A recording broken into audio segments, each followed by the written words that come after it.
La conclusion de la conclusion pour les états généraux de la migration. Bernard Legrand. Ça sera rapide.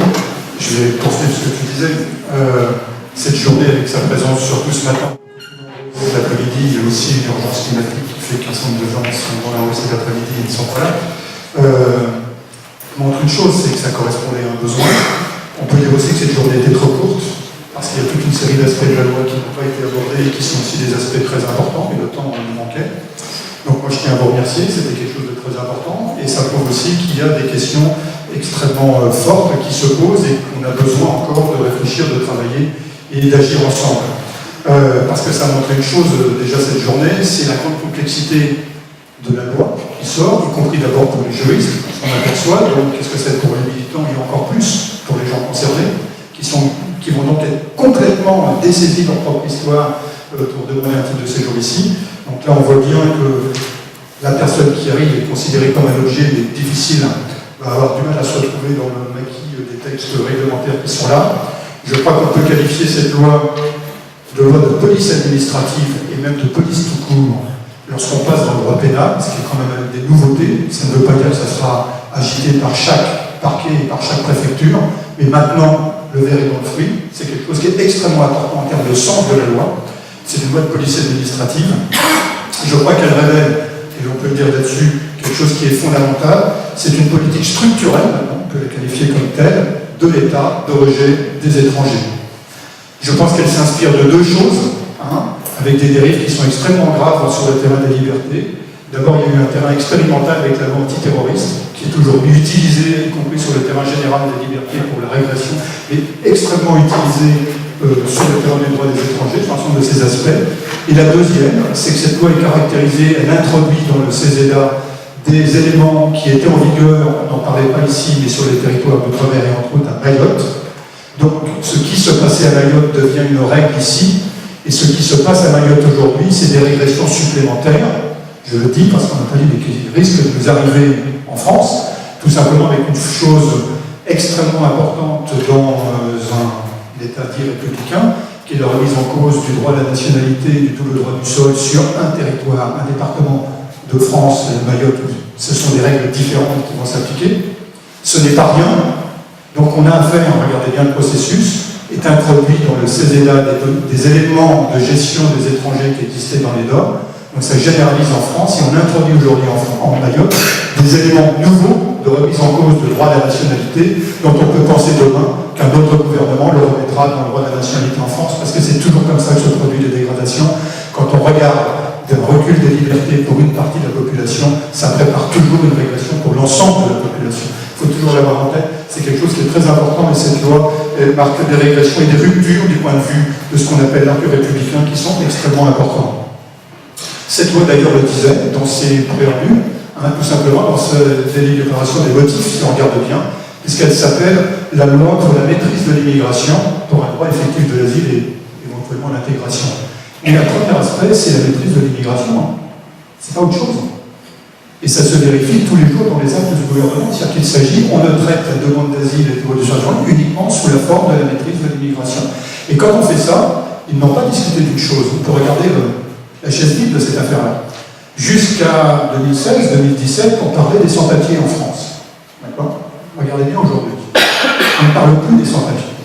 On parle des migrants et de maîtriser l'immigration. Il y a un point, je veux dire, de fuite dans cette loi.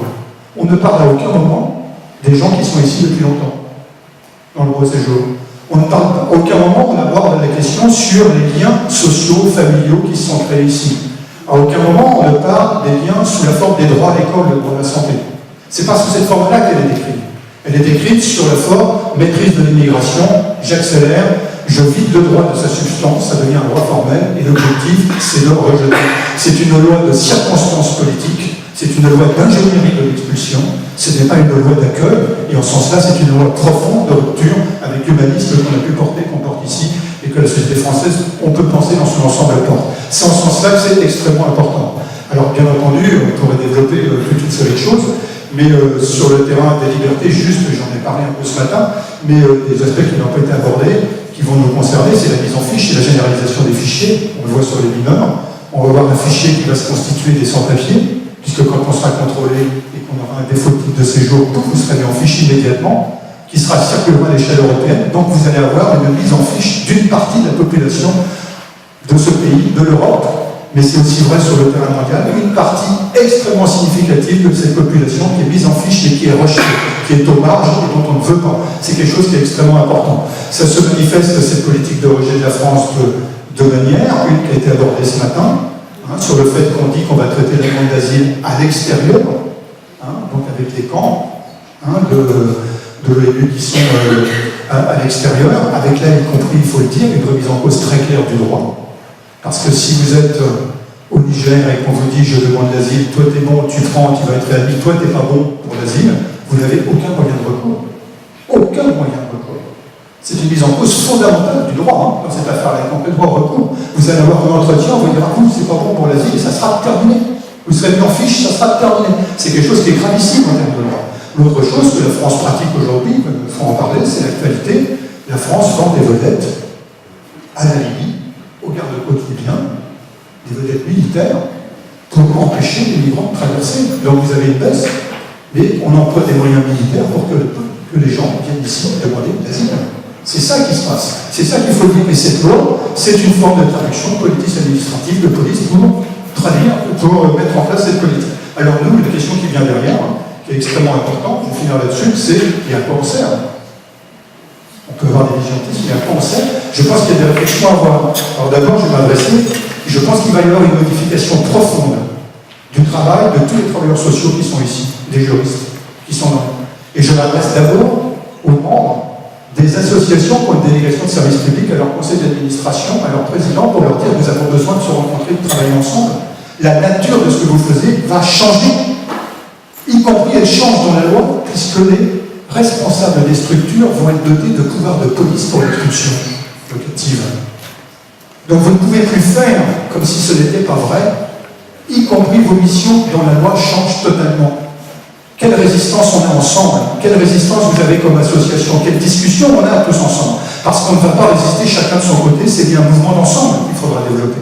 Donc y compris avec les associations qui ont délégation de service public, y compris avec elles. À quel moment on dit non à des injonctions de l'État? À quel moment on dit non? Cette question est incontournable, quel que soit le lieu où on est. Et c'est bien ça qu'il faut construire en ce moment, c'est ces actes de résistance. Donc ça, pour nous militants aussi, y compris dans la solidarité, ça change des choses, y compris parce qu'on peut passer sur le terrain pénal. Les conditions de la solidarité, de l'accueil, voilà. Les conditions des avocats de travail sont différentes.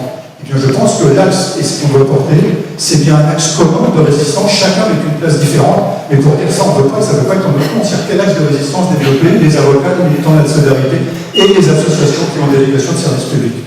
Donc, comment on peut faire? Je pense, et c'est une proposition, que nous avons besoin de réunions de travail assez régulières. Je ne veux pas dire tous les mois, c'est pas ça. Mais sur ce qu'on a vu, l'application de la jurisprudence, comment les tribunaux vont se prononcer, peut-être que régulièrement, il y aurait besoin de réunions de travail entre les avocats, entre eux et avec nous, pour dire il y a eu tel dossier, ça n'a pas marché, ça ne marche pas, on tire le bilan. Par exemple, le bilan qui est tiré sur la modification sur la titre santé avec le FI, c'est très clair. Il y a une chute de 50 à 60% des titres santé des livres en France. Donc on fait, ces bilans-là sont extrêmement importants à faire pour dire voilà les conséquences de la loi en termes concrets.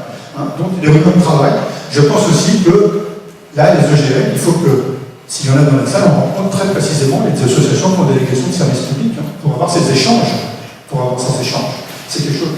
Et je vais finir là-dessus.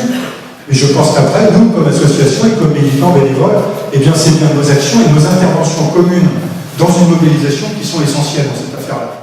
C'est-à-dire, c'est gagner dans la mobilisation une majorité de l'opinion publique, montrer que la société française n'est pas à l'image de ceux qui ont porté cette loi. Et donc ce mouvement, il est présent, c'est ce qu'on voyait bien ce matin, il est présent dans les associations, mais il n'a pas pris de traduction ni politique, ni d'expression dans le champ politique suffisamment fort pour que les valeurs de l'humanisme soient portées au point que cette loi ne puisse pas être votée.